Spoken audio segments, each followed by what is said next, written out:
Hey guys, it's me, Big B. Just another quick video. This time to do with graphics cards. I changed from ATI. I had a ATI 5770, which was a very nice card, very good. But to be honest, I've always been an Nvidia fan, because obviously Nvidia have the physics engine and the CUDA engine, and they do the physics engine and the CUDA engine under hardware.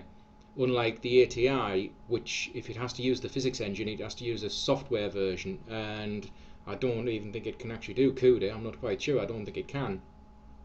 Now I know ATI cards have their own version of the physics engine and things, but it's not the same. Obviously, a lot of games are written for the physics engine, so I swapped to this, a Palit GTS 450.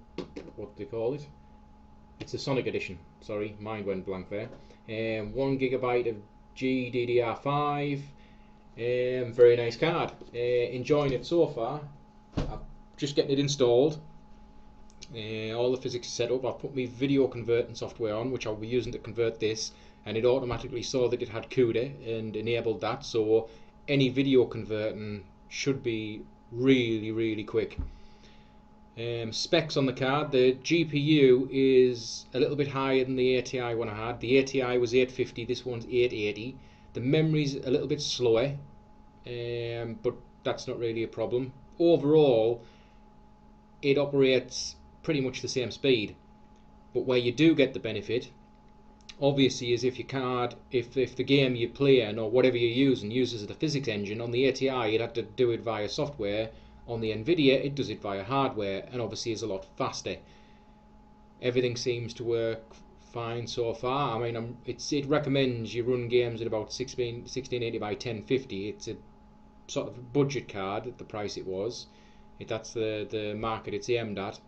But I've been running a few of my games in not 1680, in 1920 by 1080, like full high def, and they working fine. There doesn't seem to be any slowdown or anything like that, so I might as well run them in that if that's what they're going to run in. And I can't see any difference in speed between the ATI and the Nvidia, so overall quite happy.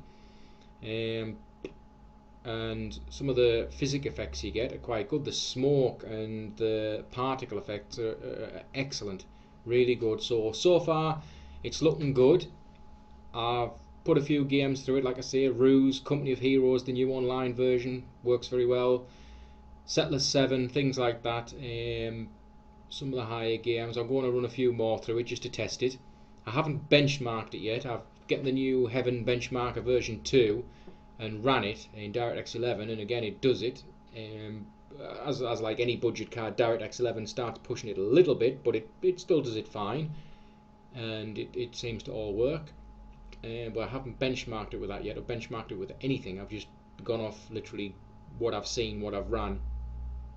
But anyone who is looking for a new graphics card and they want a thing, I definitely recommend the GeForce. You don't need necessarily to go for the Palit. I just went that for the price, because for the price it was like £105 all in. That was including VAT, which for a card of that spec, DirectX 11, physics, hardware and CUDA, and it's even got the 3D. It can do the 3D. It says on the box here, where's it at? 3D vision enabled, so you turn that on and it'll pump all your games out in 3D. Obviously you need a 3D pair of glasses, but that feature is enabled. It does have it,